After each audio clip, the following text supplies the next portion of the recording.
Hello everyone, John here from Gaming in the Wild, and I've got a really good video for you today, I think. It is a long-form review of Clair Obscur Expedition 33. This is the game on everyone's lips. It is an FRPG or JRPG, depending on which joke you prefer. It is a romantic, melancholic game that has sold 2 million copies in the first couple of weeks, and I think it deserves all of that and more. This is a long-form review of the game, so settle in. This is taken from the Gaming in the Wild podcast, which comes out every week on Spotify, Apple Podcasts, everywhere you get your audio podcasts. So stick a game on, have this on a side screen while you're playing Balatro or some card game or whatever you're playing, and just settle in for the ride. It's a different kind of video from usual. It's a long form video, but I know from the comments that some of you like this stuff. So I really hope that you enjoy my review. If you do, please give it a like to help more people find the video.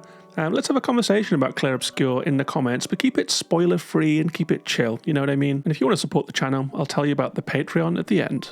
And with that, let's get into it. Here is my review of Clair Obscur Expedition 33.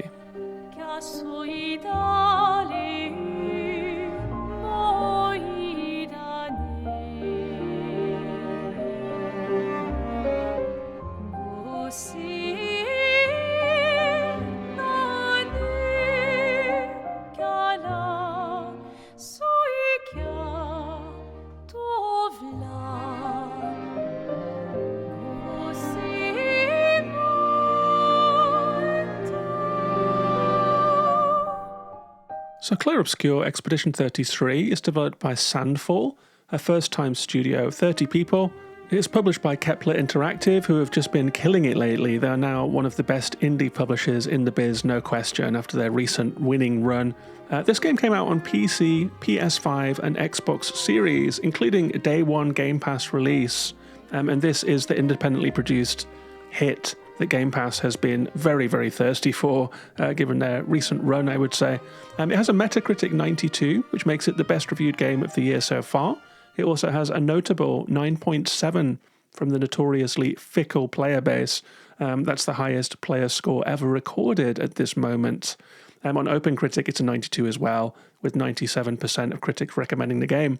The highs from the reviews come from places like Dexerto, which gave it a 10 out of 10, and said Clair Obscur Expedition 33 gets it right in all the areas that matter. Its storytelling carries emotional depth, and the characterization makes you care about everyone you meet on your journey through this beautifully imagined world.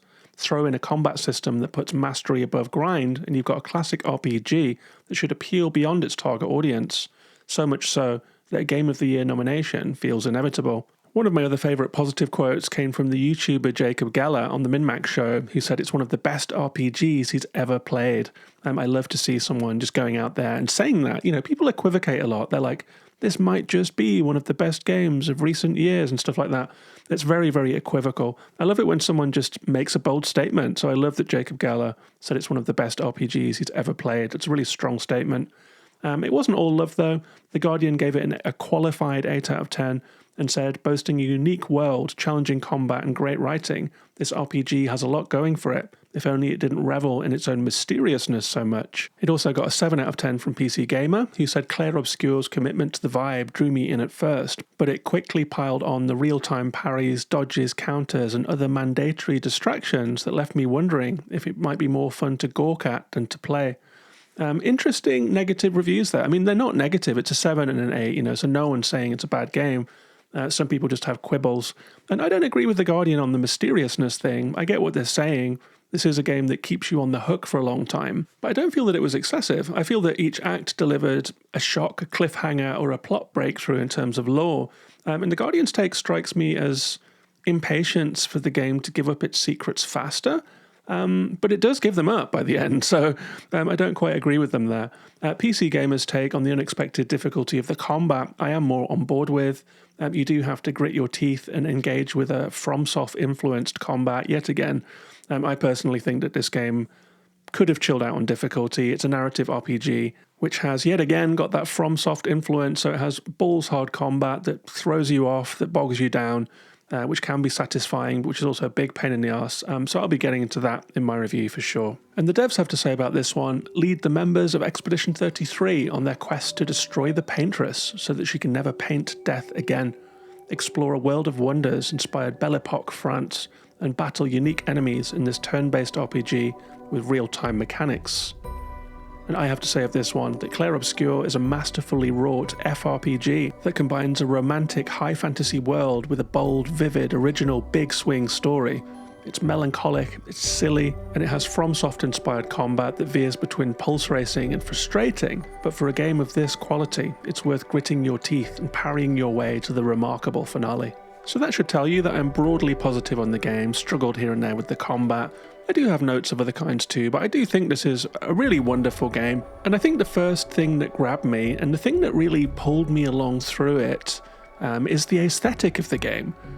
For all of the talk of the story and the combat, this game has a killer aesthetic. It's this combination of romanticism and Art Deco, everything from the gold stitching in detail on the expeditioners' costumes and flags, to the different kinds of architecture that you encounter both in Lumiere and out on the continent, to the incredible interiors of the mysterious manor that you will enter several times with its chandeliers and its hallways and its panelled walls and paintings.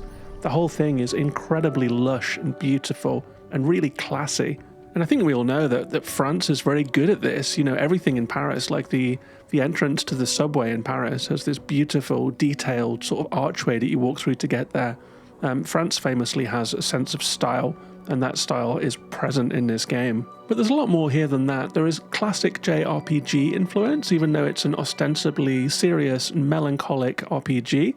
There is some FromSoft influence here as well. It's very, very detectable in the combat, but I'm sure that FromSoft people out there will have whole videos talking about the many ways in which FromSoft has influenced the game.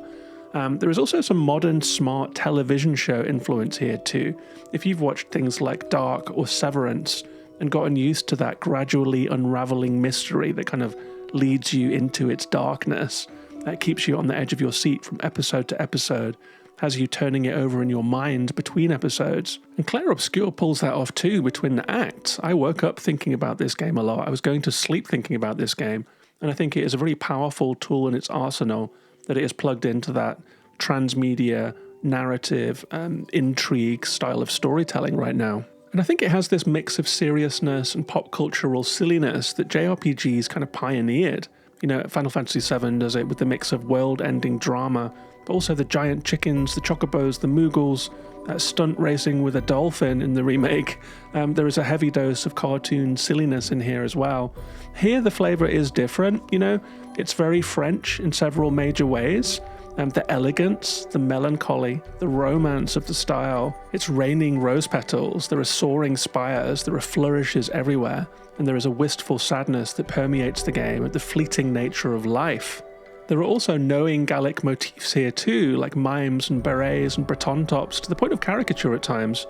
And when you smash all of that together against that very Final Fantasy sense of fun, like a village of comical pot and brush people, mythical creatures straight out of Disney or Jim Henson, and skinny, tall enemies and bosses with improbably big swords that would be comfortable in a nasty little Dark Souls oubliette, then you get something really special. It's a mixture of influences that I think come together in a really special and unusual way.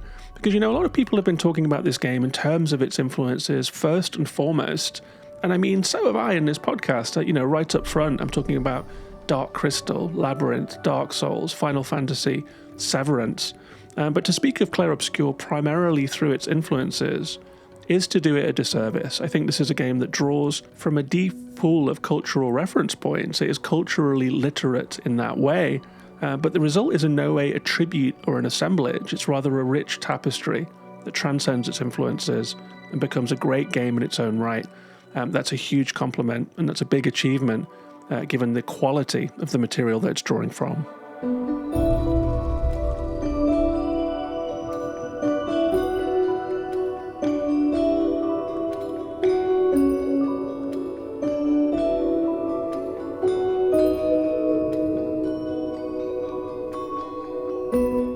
So the game starts in Lumiere. It's the capital of this world. It's an island city, and our hero, Gustave, is about to part with his love, Sophie. In this world, a giant white-haired woman called the Paintress sits on the far horizon on the main continent, and each year she paints a number on a mountainside, 36, 35, 34. Whenever she does so, people of that age die, evaporating into a shower of ash and rose petals. This is called the gommage. The event itself is called the gommage. This translates as the scrub in French, but it's also a verb, so a person can gommage. And as we walk through the gloomy, petal-strewn streets of Lumiere with Sophie, walking towards the inevitable, we learn a lot about this world on the way. It's a really strong intro.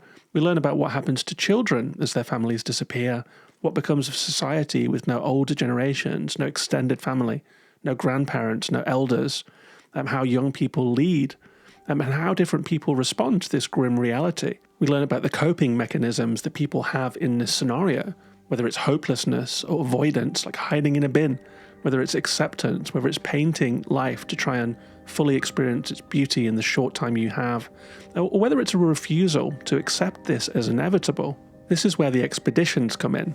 People can conscript themselves to become an expeditioner. They will study and learn and train all of their lives, and then when they have 1 year left to live, it is their turn. They head out to the mainland on a galleon to try and stop the paintress from ever painting again. This happens every year. Every year there is an expedition. The last expedition was 34, they were never heard from again. Very few ever have been, apart from Expedition 0, which we hear a little bit of chatter about. But the expedition that we are going to be on is Expedition 33.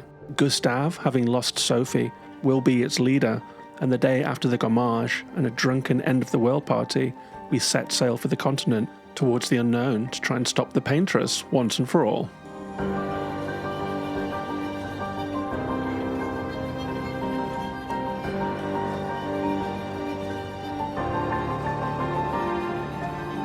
From that point on, I feel like pretty much anything is something that I personally would not want spoiled for me, so I'm going to put a pin in the story there. Even discussing the makeup of your party is a spoiler, given the events that unfold next. I will do a spoiler break later on to talk about what goes down in this game, and a lot does go down. I'm going to cover it all. But for now, let's skip on to gameplay. I will just round out that little intro block by saying that the intro of this game is exemplary. It's incredibly well done. It delivers a complex web of information exceptionally well. It grounds us emotionally in this world, and witnessing the gommage is the first of many emotional gut punches that we'll get in this story. Seeing the loved ones vanish into the ether all around us is really something, and it really sets the stakes for the game. We know what we're fighting for. We're fighting to stop people from losing everyone they love, and that's a powerful motivator for moving forward. But after some really impressive sequences that I'm going to gloss over, you do end up exploring the continent in a traditional RPG party. There is an overworld map. It's quite a lush one. It's beautiful music. It has depth of field. There's glistening water. It's a really nice looking game. From what I understand on Digital Foundry and so forth, this game deploys all of the features of Unreal Engine 5 for realistic shadows, reflections, ray tracing, that kind of thing. I don't really know, the ins and outs of all that stuff, but I will say it looks very nice to my eye. It has a wistful, moody, dreamlike quality to it all, and I'm sure that that is the cumulative effect of lots of good technology being put to use here. Out in the overworld, you will meet merchants, you will see field enemies and bosses, although almost all of them are optional. You can choose to fight or navigate around them. They're often guarding treasure, but you can come back later if you want to, or you can just, go fight lower level enemies elsewhere. You will also find some Metroidvania-ish obstacles of the come back later variety. You'll see various different rocks that you can't get through, that sort of thing. And you will also find entrances into different areas of the game. These are the levels of the game. They are like mazes with different enemies to find inside, different treasures to find, different things that you have to go to for narrative and progression reasons. You'll find red forests, watery groves, deep dark caves and ruins of the world that came before, monster lairs, scattered settlements, and so forth. And they are largely linear, or at the very most, modestly wide linear, I would say. But poking around them is fun and rewarding, with currencies to find, power-up materials, and most interestingly, little fragments of lore, which we, as the player, are hungry for. We know very little about this world. We don't know why the paintress is there, and all of the expeditions that came before have left breadcrumbs for us. Because we are Expedition 33, that means 67 expeditions have come to the continent before us, and they've planted their flags at different places around this world. They also leave captains' logs for later expeditions to find. These are presented as amazing lore-rich voice notes. Every expedition came to the continent pretty much blind, and they all tried out different wild ideas to reach the paintress. So we'll hear about expeditions that tried force, or guile, or ingenuity. Some of them got pretty far, or fell almost comedically early. Every expedition is trying to lay the groundwork for those who come next year. Some of them spent their time trail breaking, or putting ladders up difficult cliffsides, or killing or weakening strong enemies, or sharing valuable intel. But most of all, it's the personal nature of them that I really like. People will often leave their last thoughts, their last notes, their last words as they go into a battle, or the last words of their life having become stranded somewhere. And so it gives it a really human quality to hear from these voices from over the years, how far they got, what they knew, how they felt, and how the previous expeditions ended. It's best collectible in the game to find, and I sat and listened to the voice note on every single one of them. Not all of the rewards are quite that impactful. You will find a lot of cosmetics. Weirdly, there are some merchants on the continent who seem to be standing around with a wardrobe full of human clothes and haircuts in case a human expedition should wander by once a year. You'll also find weapons or upgraded weapons for weapons you already own. You will find honing materials to sharpen up your weapons and make them more powerful. And best of all, you will find pictos. Pictos in this game are the equivalent of Final Fantasy's materia. Equip one, and you will gain an equipped skill and a passive skill.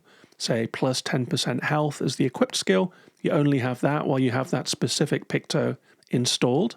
But it might also have a passive skill like improved damage output on a successful parry. But if you win 4 fights in a row with a picto equipped, you will learn that skill. But there's an extra element to it. You can only equip so many learned skills at one time. So whilst you're changing out your materia, you're building a library of different perks, buffs, and skills. So consider it like a mix of Final Fantasy's materia, which you level up, and Hollow Knight's charm system. So once you've learned skills from your materia, you then have to equip it into a points system, sort of slots thing. Like you might have enough points to have an extra AP at the start of every round, to be immune to fire, and to have poisonous attacks, to get a shell if your health falls below 40%. But then you can't afford some of the other ones, like plus 50% damage on a successful counter, or things like that. And it does mean that getting a new picto can kind of change everything. Like your whole playthrough becomes about getting that skill onto your characters as soon as possible sometimes. Like if you're going through a poison swamp and you find a picto that will make you immune to poison, you should immediately do 4 fights and equip all of your characters with the resulting skill. That might mean that you're changing their builds, you're tweaking them slightly, but you can certainly bet there's a poison boss on the horizon and you should be equipping that picto straight away. This system also allows for diverse builds that you can change on the fly. Like if one character does increased damage to enemies that are on fire, adding burning shots or fiery melee attacks to other characters means that they are always teeing up your main damage character by opening up the enemy and setting them on fire first. And there's lots of other stuff to consider, like if you have a character with a small health bar and meager defense, you can add that they get a shield when they get hit, and stronger shields when their health goes below 40%. But you're doing so at the expense of their aggressive pictos. So, it's a big balancing system. And it can be a little complex at first. Like you have these things called lumina that give you more equipable skill slots per character. So it can feel like a bit of mumbo jumbo at times, like equipping your pictos to get learnable skills using lumina to grow your equipable skill capacity.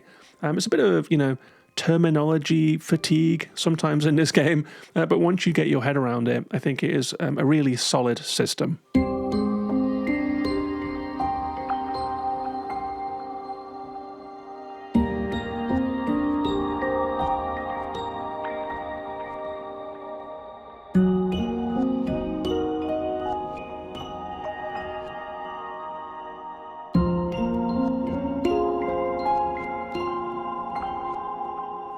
And that brings us to the combat in the game. It's a real-time turn-based hybrid. You don't control your characters in this game like, say, Nier or Ni no Kuni or Final Fantasy Remake. It's largely a menu-driven, more Persona-like system with action points to spend. You can cast spells, you can attack, you can heal yourself or your allies, you can deploy a powerful skill, etc. until your action points run out, at which it's the next player's turn. There is a little bar that tells you who's playing next, whether it's you or whether it's an enemy. You can mess with that as well by giving yourself rush or deploying slow onto an enemy. And each character's combat skills are a puzzle to solve. Like Gustav builds up his energy to deliver power overcharge hits. You have to do lots of small hits to do one big hit. One character has stances that you have to wrangle her into to get maximum damage. Another casts spells that stack energy, and when her energy cells are full, you can deliver a crushing blow with all kinds of elemental damage. And these systems intertwine, where you can use one character to tee up another, so it gets really deep. I think advanced players in this game can deal unbelievable amounts of damage in the late game. It's almost Balatro-like in the late game, where you can stack different effects and do a chain of events to deliver killer damage. But it does also have a real-time aspect as well, even if you can't move your character around. And that comes in 3 different aspects. The first is free aim shooting. Each character can shoot. You can aim, you can shoot. That means you can hit weak points to start your turn, or use up your spare AP to try and get lucky. If you have burning shots or mark enemy, maybe you can take a pot shot and really tee up the next player. You can also hit the weak points of enemies, like hinges on their mechanisms, or power cells or headshots and things like that. The second live action element is QTEs. If you're casting a powerful spell, you will get a couple of button prompts and you'll do increased damage if you hit them all. Gonna be honest, QTEs are one of my least favourite things in games. I just turned them off. So my roleplay is that all of my characters are just very well trained and they always hit their shots. But the third real-time aspect is the most impactful, and that is real-time evasion via dodging and parrying.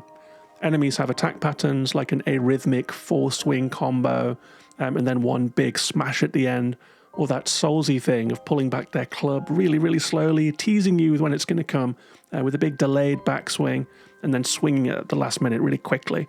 You can dodge, which has a reasonably generous window for success. You can get perfect, or you can just achieve a normal dodge. But you also have parry. This has a much tighter window for success with very tricky timings to master. If you parry every hit of a combo, your character will automatically deliver a killer counter. These are devastatingly strong attacks. They will become essential to the combat gameplay.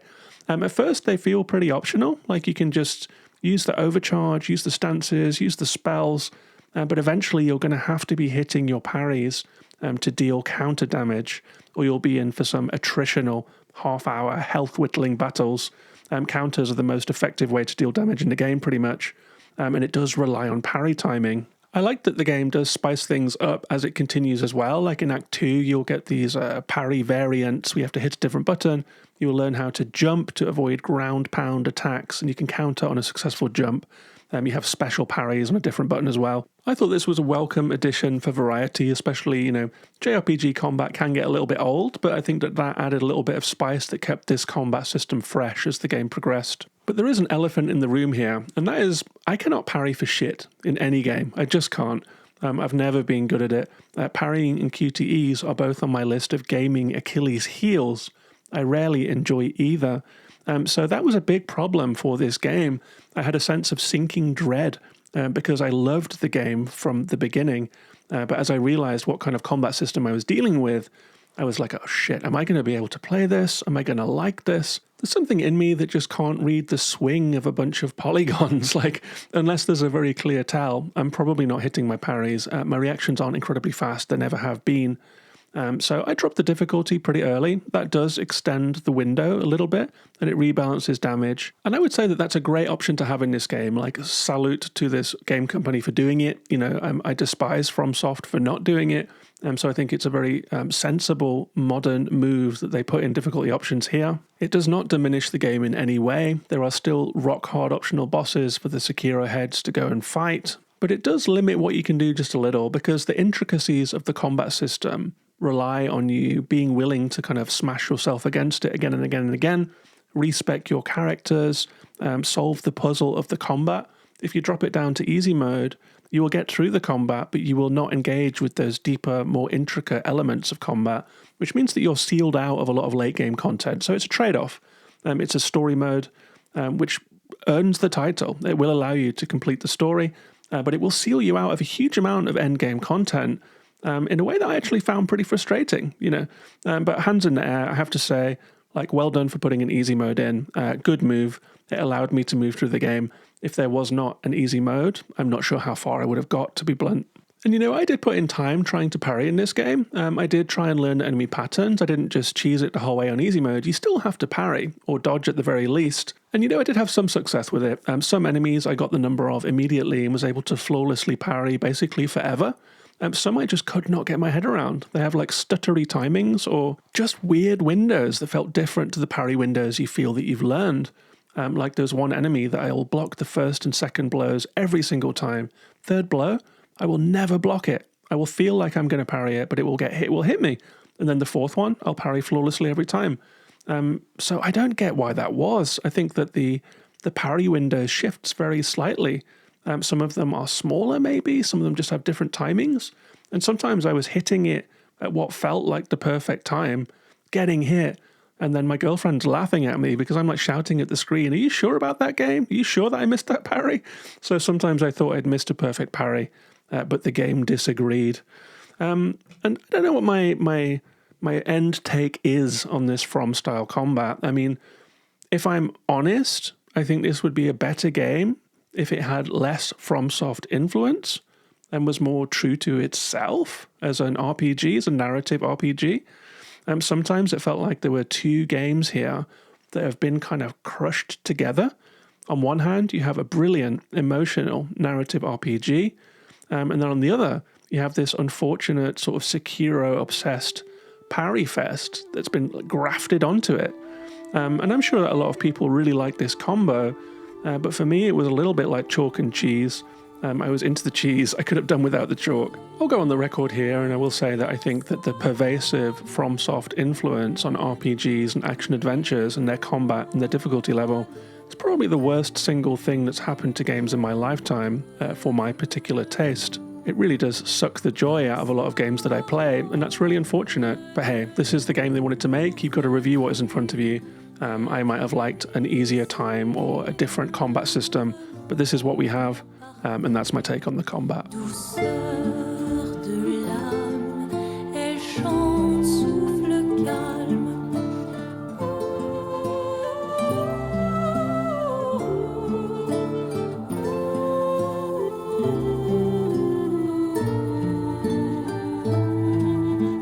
And I think that we're soon going to be getting to spoilers, but I do want to do a little roundup about the game for people who are leaving us here.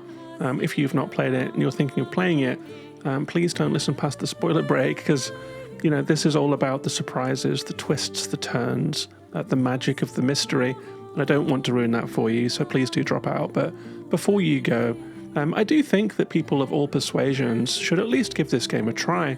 Although I have described that I struggled at times with the combat, it was a beautiful experience overall, and I don't want my critique to outweigh the positives here. You know, this game has rains of flower petals, it has constant beauty and melancholia, it has the Moogle-adjacent silliness, the high fantasy whimsy, and the gorgeousness, the oceanic levels, the red, yellow, and white forests. You walk under the canopies, you see the light twinkling, you see the water flowing. It's just very inspiring fantasy stuff. You will find sad merchants in forsaken places. It has a lot of Frenchness in it. The emotional, nuanced facial animations, the emotional repertoire of the characters in this game is tenfold the characters in other comparable games. These are subtle beings that have thoughts, that have personalities, that take offense at something that someone said in a subtle way. They might roll their eyes as if they've heard it 100 times before. They have shiny emotional eyes. They have micro expressions in their faces. It is nuanced, it is sensitive. These are fully fleshed out characters in a way that I've rarely seen in games. You will also get the opportunity to fall in love with Luna, which I think many of us did according to social media, and you will get to gradually unravel the mystery of the Paintress, which takes some serious turns along the way. It leads us along with breadcrumbs and morsels of lore, but ultimately it lands the plane. It delivers a powerful, satisfying, emotional, well-conceived finale. It's just really, really astounding what it does. A lot of times, it's all set up, and then when you get to the end, you just end up killing the big bad. You know, like Metaphor Fantasio starts so promisingly, and then tragically runs out of steam at the end. This game doesn't. It keeps going right to the end, and it's worth the time you put into it. So please don't let all the parry talk put you off. If you are interested in like a deep, satisfying, cutting-edge game with just a magical world to explore and a lot to offer, then you should play this one. So if you are leaving us here, I hope you found this review useful. You can find Gaming in the Wild on Blue Sky or on Facebook, Twitter, Instagram, YouTube, And be in touch, tell me what you think of the game. Tell me what you thought of this review. You can drop a star rating on Spotify or a like if you're listening on YouTube. And just thanks very much for listening. And for everyone else, let's get into some heavy story spoilers, starting immediately after the break.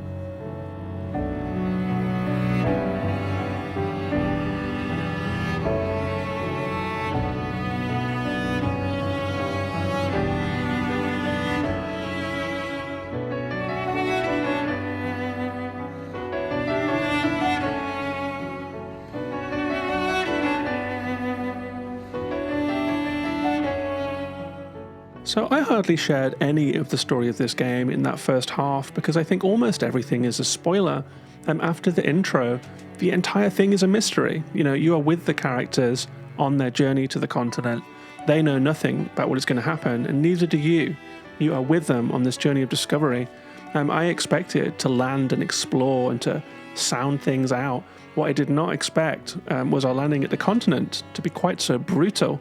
It is a Saving Private Ryan-style massacre that leaves Gustav losing all of his friends one by one, picked off by strange aggressors, Elden Ring-style hand creatures, the first reveal of Renoir, strange old man with a scar on his eye.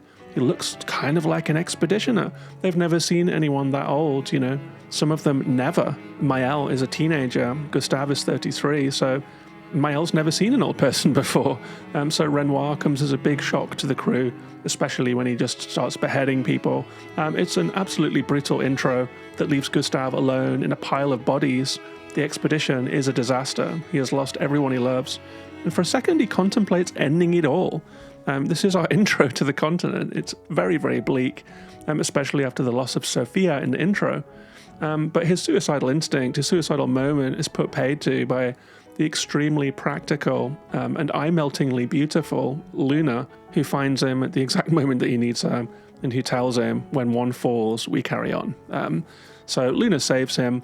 She's the first party member, and I played as Luna for pretty much the whole game. I really like that she doesn't have a run animation. She kind of floats with her arms spread out wide, like a fantasy of flying gravity-free across the landscape. So I basically played this game as Luna any chance I had the time to. She was my favourite character in the game, probably. Gustav and Luna, certainly. Maël as well, but, that's the trilogy that I spent most of my time with in this game. And I will say that if Gustav is the nominal leader of the party, then the heart of the party is really Luna. She holds them together. She gathers the wisdom, she keeps track of things, she weighs up the chances of where they're going next. She is the brains of the operation. We also do reconnect with Maël, the waif that Gustav and Sophia fostered. In combat, Maël is an absolute beast. She is like a young slip of a girl, but she is a fencer and like a monster on the battlefield, trying to get her into a virtuose stance as soon as possible, and then blasting enemies with her strongest attacks. It's some of the most satisfying combat stuff in the game, especially because you have to tee it up. You will use some characters to mark enemies or to set enemies on fire, and then use Maël's attacks, which rely on those status effects to deliver the damage you need. Maël also has an incredible voice acting performance from Jennifer English, aka Shadowheart. It's melodramatic, Jennifer English is melodramatic. She delivers very wavering, verge of tears, emotional voice acting for Maël, but compared with the incredibly emotional, expressive eyes of Maël, perhaps the most emotional eyes I've seen on a character in a video game, it really does make for a package that makes Maël one of the more compelling characters that I can think of in video games. And of course, the last surviving member of the party is CL, who is, also there. But after the Normandy landing style arrival of the expedition on the continent, the second big twist comes at the end of Act 1. That's a huge spoiler, so if any stragglers are hanging around here, then please get out right now. Because what happens at the end of Act 1 is that the main character, Gustav, is killed unexpectedly at the hands of Renoir. This is the old man. The old man who's creeping around this continent, seemingly hunting the expeditioners in the company of a masked girl.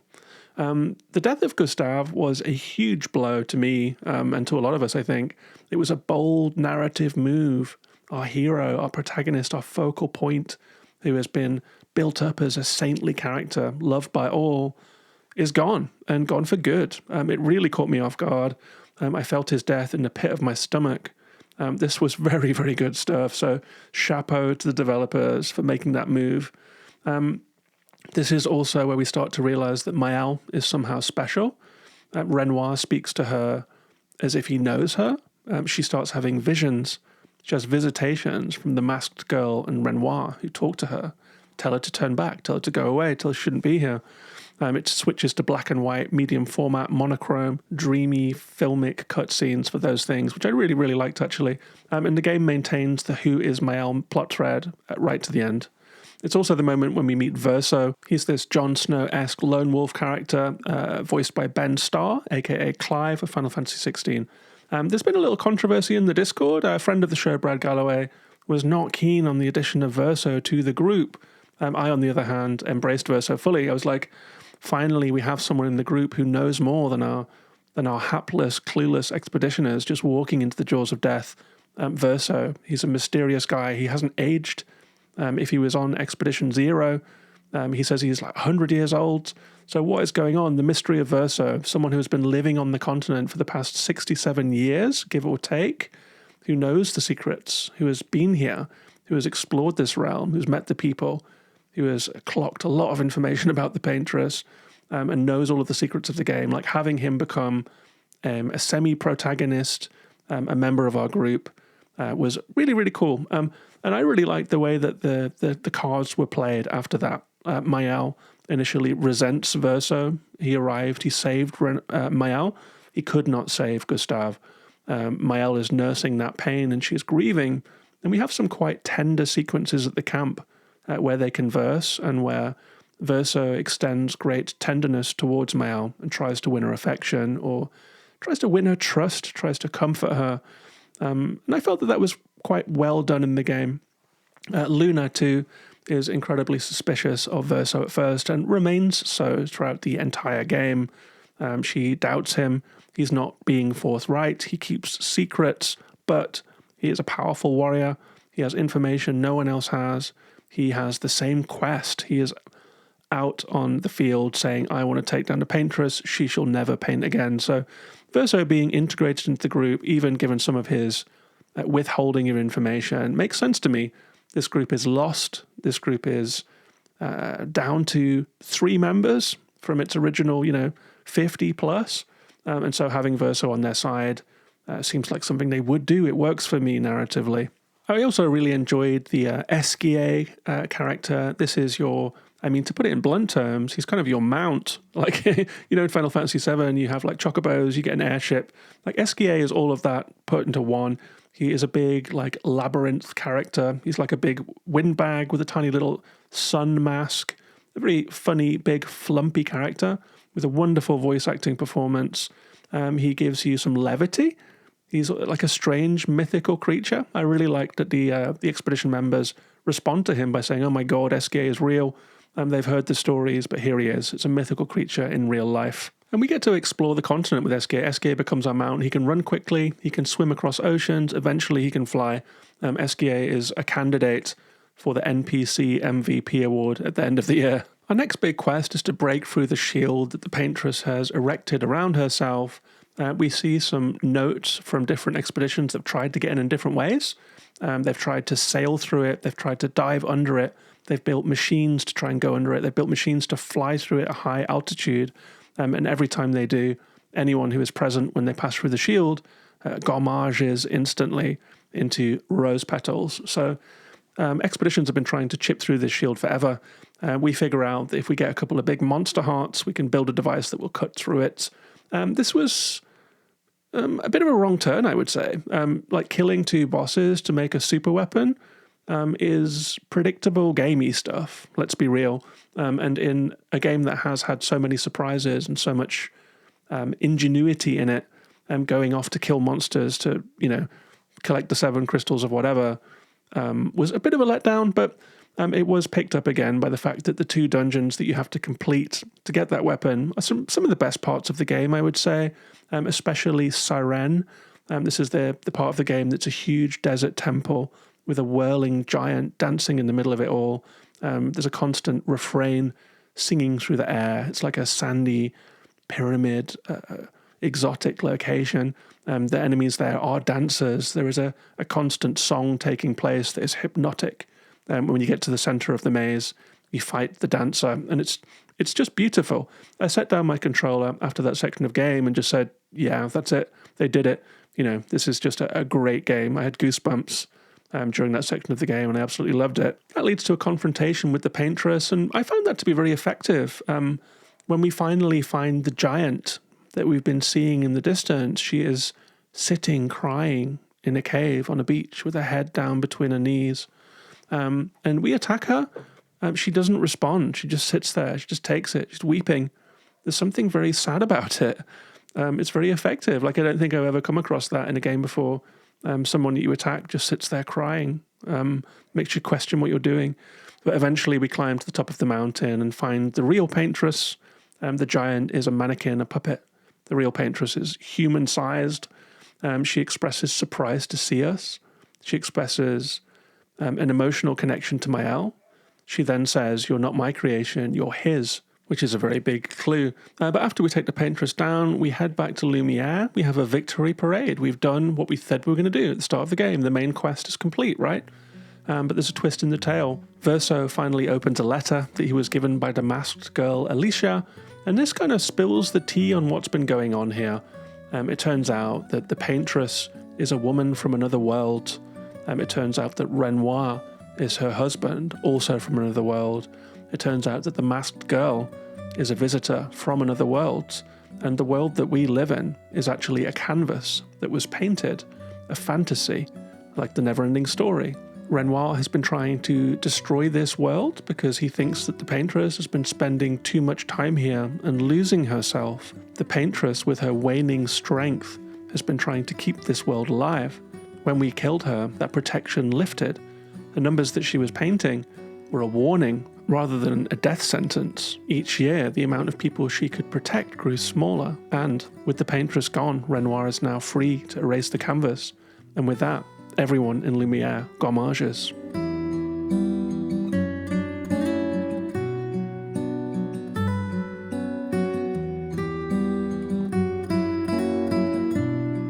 It's an incredibly powerful twist. I mean, we somewhat see it coming. We know that the paintress mystery is going to turn out strange. Like, there was someone in the Discord actually who called it early and said, we're going to kill the paintress and then we're going to realize that we've done something terrible. That is exactly what happened, but I found it to be effective and thrilling. And it was the end of Act 2. I couldn't believe it.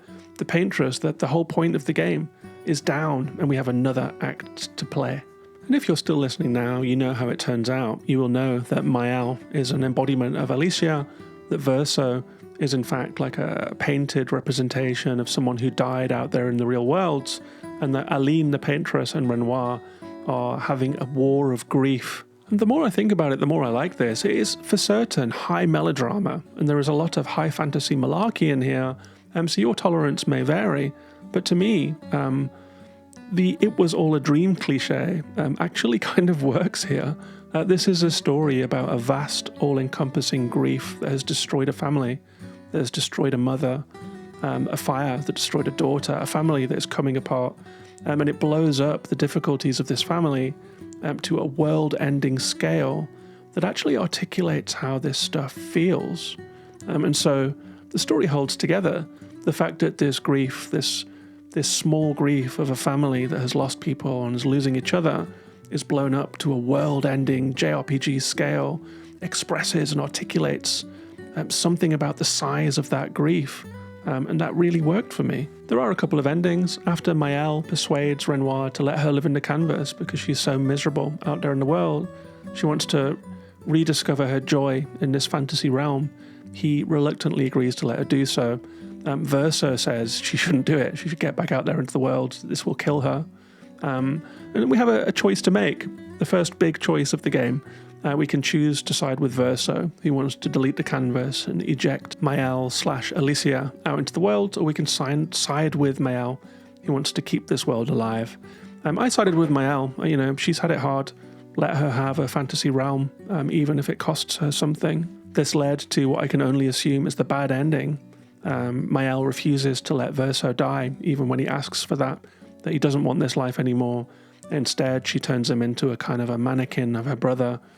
We see the final scene, which is very powerful, where Mael is watching Verso take the stage to play piano.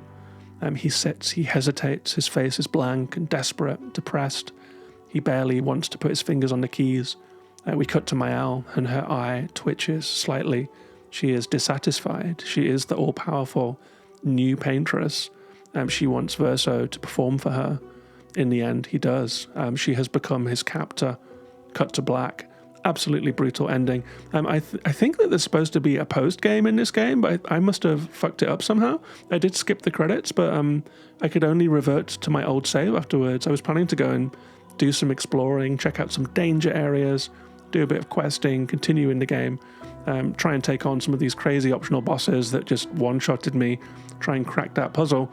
But I guess, like, given the fact that I didn't get to continue for one reason or another, I was happy with my playthrough. I was happy with what I saw.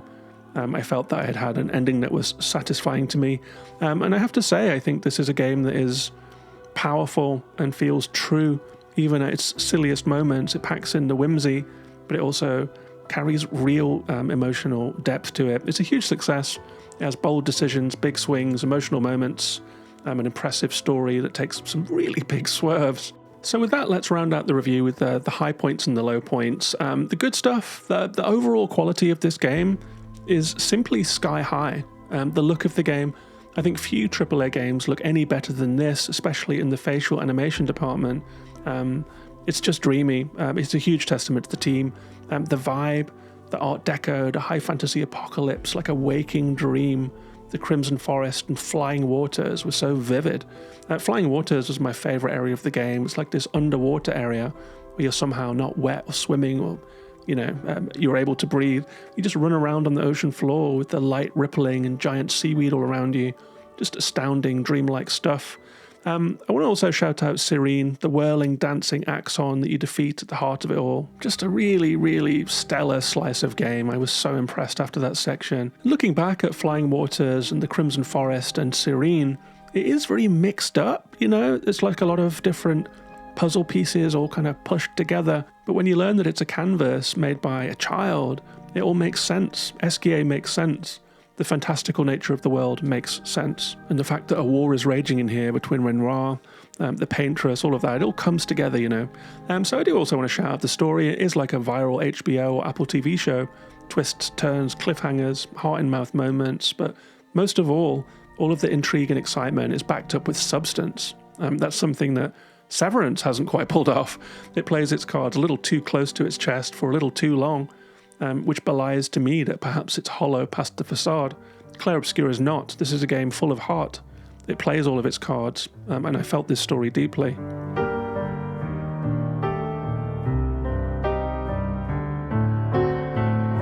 I also want to shout out the voice acting. I think it's largely flawless. I think that Ben Starr and Jennifer English particularly are amazing. The actress who played Luna is amazing. The only times that I didn't like it were Andy Serkis over-egging Renoir as a villain, just a little bit for my taste. But I will also shout out the Frenchness. I love that this game wears its Gallic roots on its sleeve. It inserts French words like merde and putain into the English script, but with a self-awareness, like the beret and the baton top, the baguette outfit. It's really funny. The bent Eiffel Tower, all of that stuff. Very, very French, and that is befitting. It's a nice thing about the game. But so are the JRPG flourishes, Esquier, the Gestrels, etc. It reminded me of the Nier Automata robot village in this moment, and I think that this game has a lot in common with Nier Automata. It's like an intense, heavy, emotional story with all of that JRPG weirdness thrown in as well. I will say that the combat, although not exactly my cup of tea, was deep involved, thrilling at times. Also, I'll have more to say about that in the downsides. But the reveals, the story finale, this game is affecting, emotional, unexpected. It's a brave game in many ways. It swings big, it tries hard, and you can feel the talent and the passion that went into all areas of it. The soundtrack, we're listening to it right now, it's a huge soundtrack. It's a shoe-in for the best soundtrack of the year. It is full of memorable, hypnotic refrains, so shout out for that too. As for the downsides, there is a bit of a laundry list here, but please don't let this put you off. My take on this game is that it's a masterpiece, and it should be played. So You know, the parrying, love it or hate it, you're going to have to grit your teeth and learn it.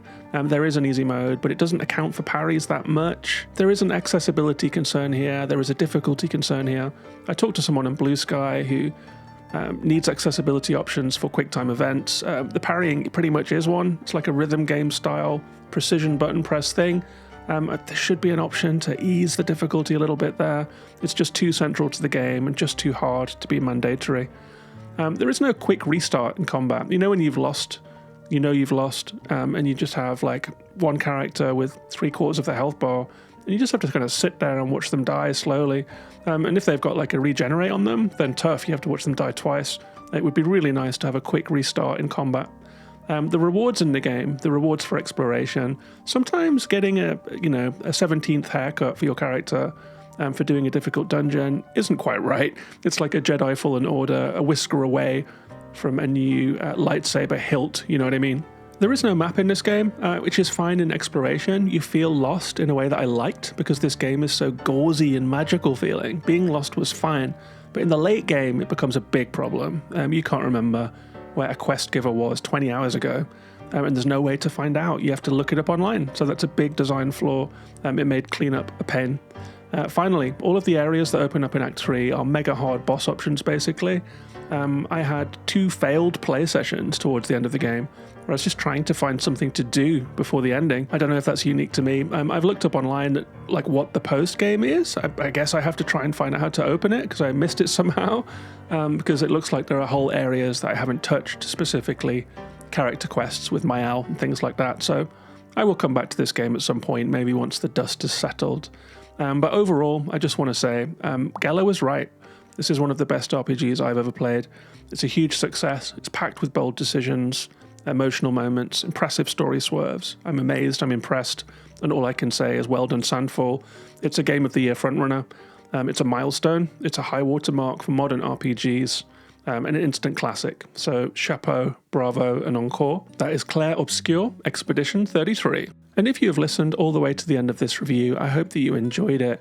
Please do give it a like to help more people find the video. Let me know in the comments what you thought of the review. And if you'd like to support this channel and all of the work that I do, there is a Patreon. It's at patreon.com/gaminginthewild. You get a whole bunch of bonus stuff. You get bonus podcasts. You get an invite to the Gaming in the Wild patron Discord, where there is a great channel about Clair Obscur 33. The debate is raging. It's very sensitive. People are using spoiler tags wisely. There is also a whole bunch of stuff going on there, like a game and read club to read books inspired by literature and play the games at the same time. There's a music channel, there's an art channel, there's a life channel, there's a Nintendo, Sony, Xbox and Steam channel to talk about all of those platforms and games on their services and that sort of thing. And then we have the contemporary games channels that cycle regularly, so there's somewhere to talk about what's just come out. It's patreon.com/gaminginthewild if you'd like to support the channel. And with that, thanks very much for watching, take care of yourselves and each other, and I'll see you on the next one.